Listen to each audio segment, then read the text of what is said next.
this? 6. But you know, in the early days of Small World. okay. Well, I'll tell you about the one we did from Japan. That's a very interesting one. Okay. We had just finished the Suez Canal. I wanted to bring you to the CBS series Small World. Tell us about that show. Describe the format. I was still living in Japan, and Edward R. Murrow and Janet, his wife, were on a year round the world sabbatical. And he came to Japan and he wanted to do a small world from there.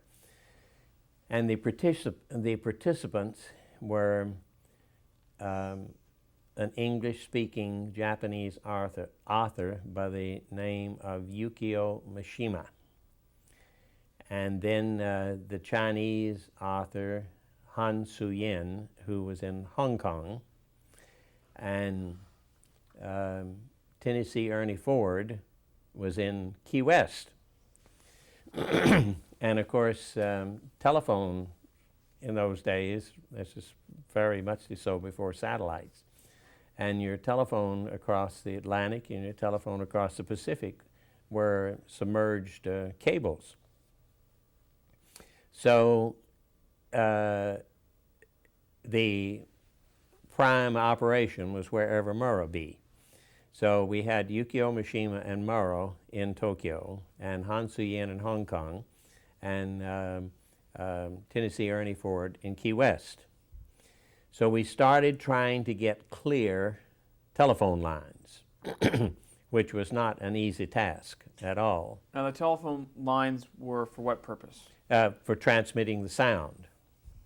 And at each person, each one that was being interviewed, had a separate double system 35 millimeter camera on them. So in Tokyo, we had 2 NC Mitchells with the double system tape sound, magnetic tape sound. One was on Mishima and one was on Murrow, and they were in different studios. Then there was another crew with Han Suyin with the same setup in Hong Kong, and another crew with Tennessee Ernie Ford in Key West. So a couple of days ahead of time, we went to the Japanese telephone company and said what we were doing and what our requirements were, and please assist us in any way that you can. And of course, they were extremely cooperative. And without them, we could never have done it. But we started trying to get clear telephone lines. And once we would find a clear telephone line, say from Tokyo to Hong Kong, then we would keep that line open, and we would just have people just talk on it, just talk, you know, anything, just in order to keep the line open and free. And then you had to do that all the way through, and if a line suddenly went bad on you, then you kept trying till you got another line. And eventually you get all the lines together. And each camera ran for 10 minutes, a 1,000-foot magazine. So what you had was, in this particular case, I was on Murrow. So, and the other cameras would be B, C, and D.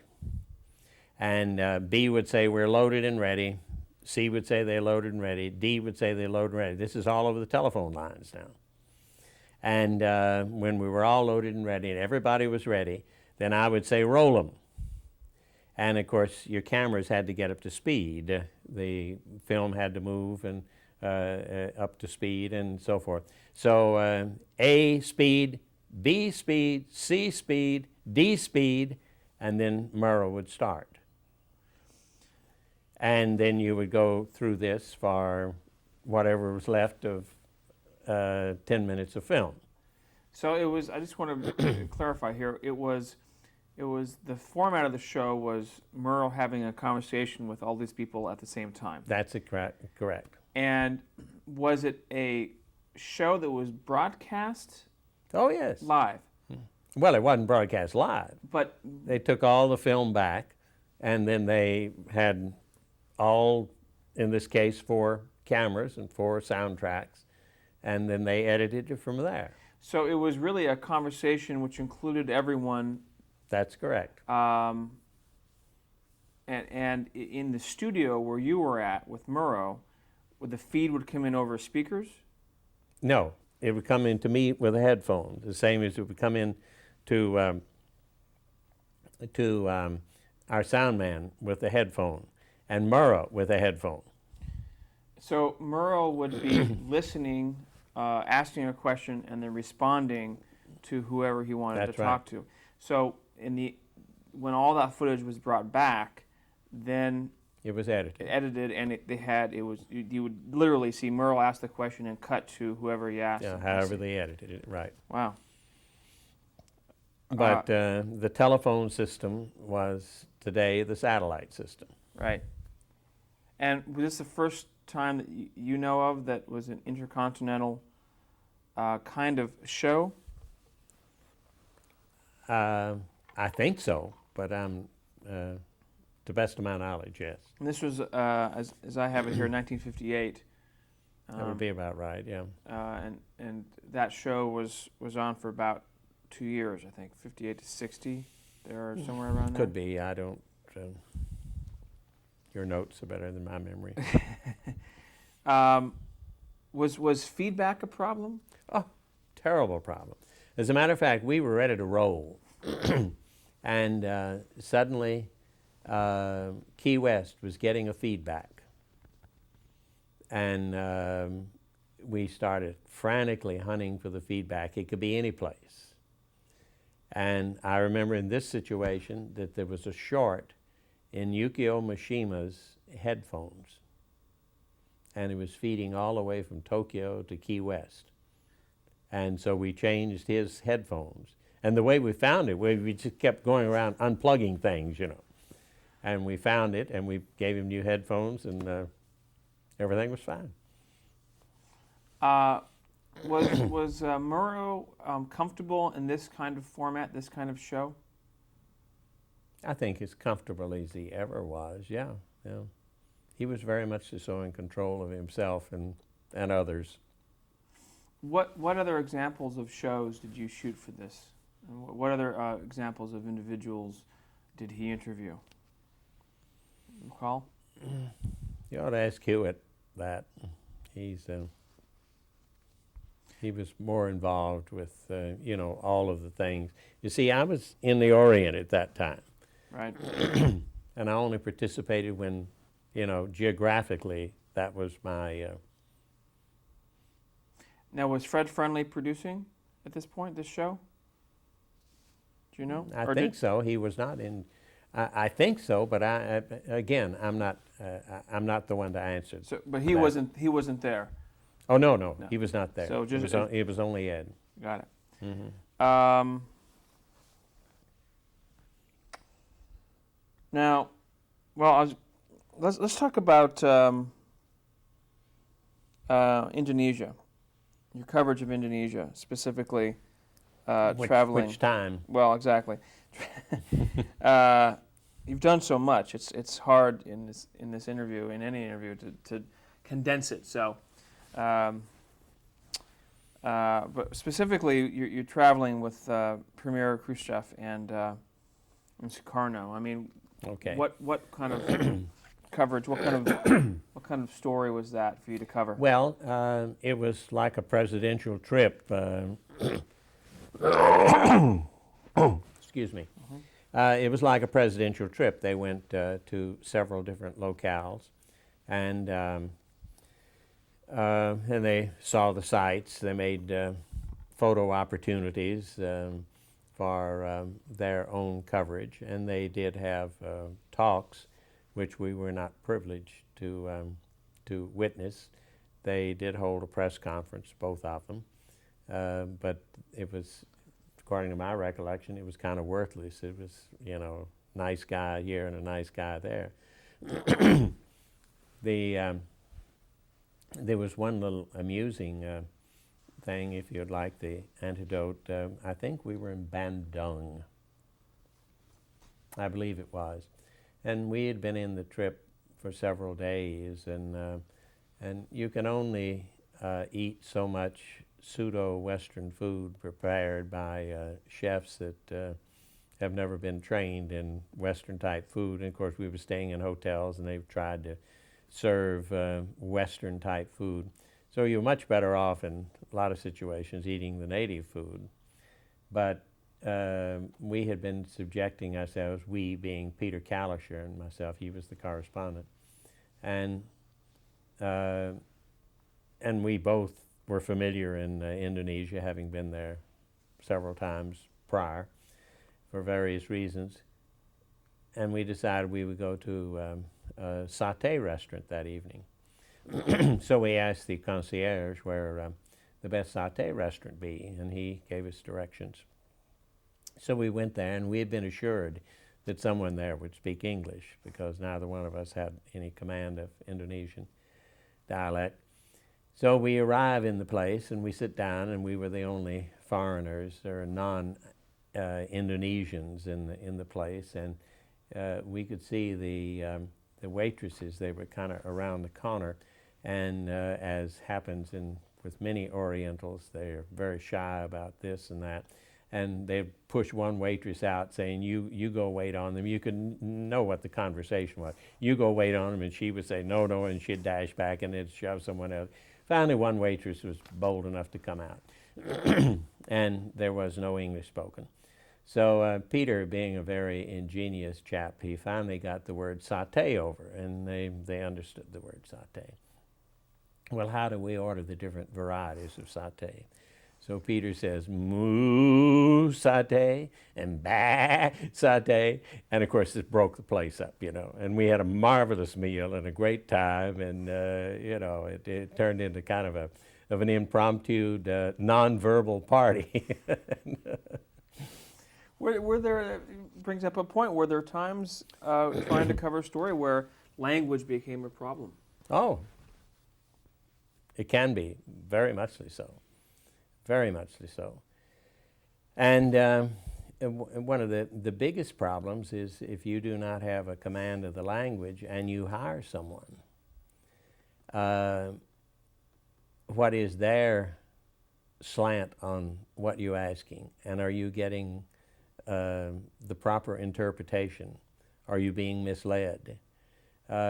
Especially if the government is furnishing you an interpretation or an interpreter, because they are invariably going to give the government's interpretation of an event or whatever. And you must be very, very careful of whom you select to be your interpreter, or otherwise you could go. As a matter of fact, it was in Beirut once that our driver came up, and we had a woman, Bob Pierpont and I had this woman that was our interpreter, and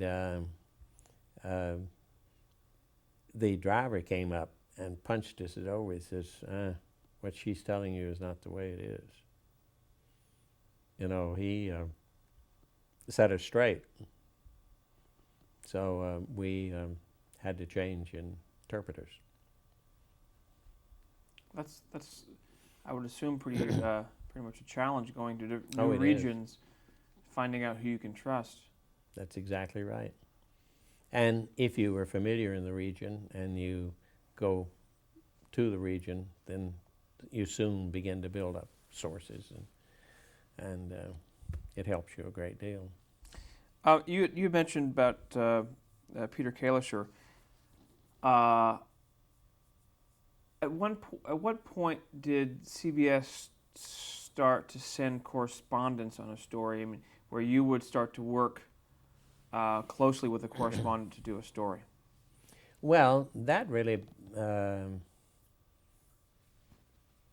started somewhat in Korea, because you had Bob Pierpont and you had George Herman both.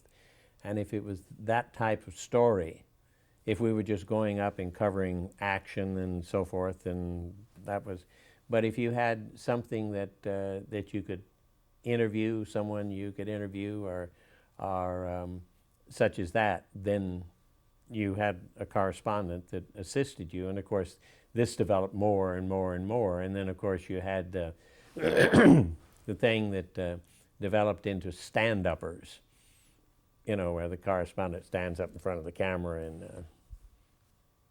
gives you his view of things. Did that, generally speaking, make your job easier or more difficult covering a story? Well, I don't think it made it more difficult, nor no easier. It was a divided responsibility, and the more you worked as a team, the better you were.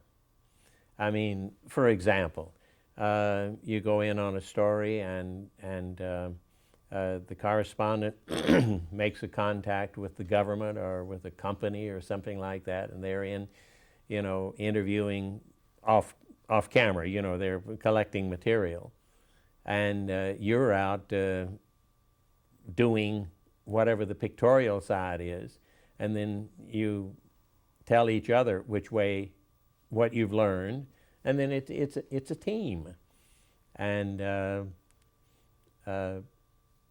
the correspondent will say, well, I'd like to you know, say such and such on camera.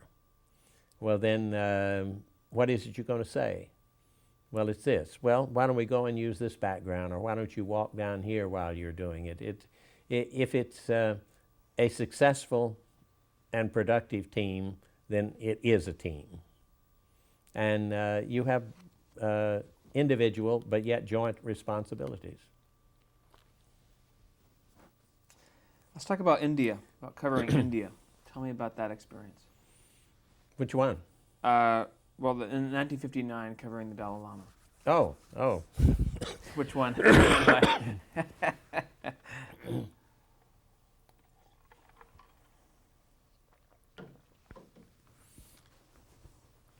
Well, the Dalai Lama fled the Chinese invasion from Lhasa, and he walked with his entourage down to through Sikkim, through Gangtok, and down to Tezpur. The foreign press and most of the Asian press in those days was based in Tokyo. And a whole group of us went down to Calcutta. And if you know your geography of India and Pakistan, Pakistan was divided into two portions. You had West Pakistan and you had East Pakistan. And East Pakistan now is known as Bangladesh, isn't it? Yeah, Bangladesh. But your international flight going into the area would go into Calcutta. And this is the eastern coast of India here. And Calcutta is located here. Well, India goes up and around, but East Pakistan bellies into India, like here. So in order to get to Tezpur without flying over Pakistan, you had to go north and then go back east again in order to get to Tezpur, where the Dalai Lama was arriving. And the Indian government furnished a press plane.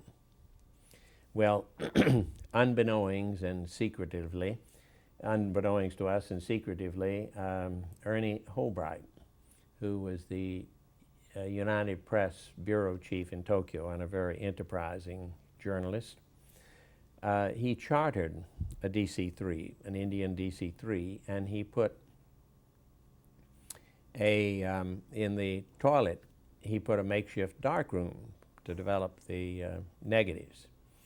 And he also learned that the wire photo machine, which was the only way to transmit still photographs in those days, from one point to the other, went over a telephone line. And you had a machine here that was synchronized at the receiving machine, and you transmitted the photograph. There was only one of these wire photo machines in Calcutta, and you could reserve time on this. But in order to reserve time, you had to, transmission time, you had to submit a photograph. So Ernie, very secretively, submitted a number of scenics that he had of golly knows what, and scheduled all of the time with the wire photo machine, so that none of the competition had access to the wire photo machine. But there was a little clause in this ruling that you could substitute photographs any time up to the point of transmission time.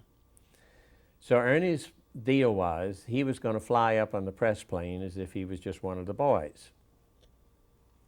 Then he was going to disappear after he got his photographs of the Dalai Lama. And then he had paid the pilot a mite extra in order to cut across East Pakistan and get there sooner than our plane that was flying a legal route. And then meanwhile he would have developed in the toilet area, and he would dash into Calcutta, and he would pull one of the scenics out and put a photo of the Dalai Lama on. And this was working beautifully. By the time AP came back, George Swears was the AP photographer, and a great guy. He's retired over here in St. Petersburg now. And George came back, and there was no way for AP to get any kind of a photographs out. So the papers closed in London, papers closed in New York, and Ernie comes around to George and says, well, George, you know, why don't you put a picture in? So he got into New York, and immediately a rocket came back to George saying, our Dalai Lama has long hair, UP's Dalai Lama has short hair, how please? And Ernie had cropped out the Dalai Lama and was transmitting one of the aides. So, you know, the papers had to be pulled, and Whoops. After all that work. Ernie disappeared after that, and it was a good month or 6 weeks before he finally showed back up in Tokyo. He just couldn't face anyone after that.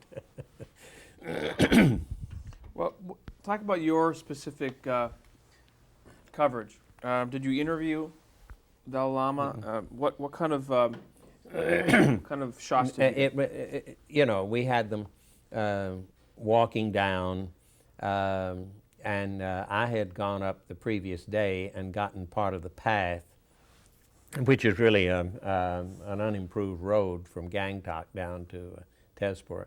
It's in the southern part of Sikkim. And I'd gotten some of the path and some, you know, build-up shots. And then him and his entourage and close-ups. You know, it was nothing great in the way of motion picture coverage. The Dalai Lama at that time did not speak English. He does speak English now. I've had associations with him back here in the States, where his English is really quite good. And also I was with him in India too, other than that time. And so the coverage was not that much, but it was necessary, you know, pictures. Religious proceedings as well, or just his daily activities? Just, you mean that? Yes. In that? Yeah. No, it was just in transit, so to speak. Now, at a later time, I went up to Bhopal, where is it that he went into exile in northwestern India? Is it Bhopal? Anyway, on another trip to India, we went up there and we photographed some of their religious services, and we, through an interpreter, if I remember right, we did an interview with him and so forth. And then I also photographed him here in the States after he started traveling around the world and so forth.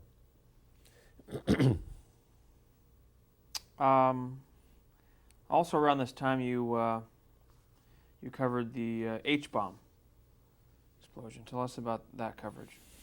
Well, I don't know how the selection was done. Again, I was in Japan, and they notified me of the fact that I would be one of the pool people. And there were two television camera people on it. One was Dexter Alley from NBC, who, by the way, happens to be the son of Norman Alley, who was the Universal cameraman on the USS Panay that started me in my desire for a career. But Dexter and I, he came from Los Angeles, where he was based, and I flew from Tokyo to Honolulu, and then we flew military flights, then out to Kwajalein and Bikini, and then we were aboard the ship for the coverage of the event. However, in the lead up of it, we went aboard one of the old World War II freighters that they had built a water compartment in the just as low down in the ship as they could. It was a metal box that had all of the controls for the entire ship down there, including the television controls up on the jackstay. And then the people that ran the ship went down into this box, and they pulled the hatch like a submarine hatch, and then another box around that one was flooded with water to protect them from radiation. And this ship, the purpose was to sail in the heaviest fallout area from the bomb. And on the deck of the ship was every kind of building material and paint and anything else that you could think of that they would be able to test. And for example, some of the tests were so sophisticated that, let's say that you had a piece of building material and only a portion of it would be exposed for a certain period of time, and then they would remotely remove a covering so that another portion would be exposed and another portion and so forth, so that they could see what the reaction be to radiation and fallout. And so we were able to get aboard this freighter before the bomb and able to do extensive filming aboard the freighter with all of the materials that were there for testing and how things worked. And these guys sailed right straight into just in the hottest part that they possibly could for fallout. That it? Yeah, we'll change tapes. Couldn't imagine.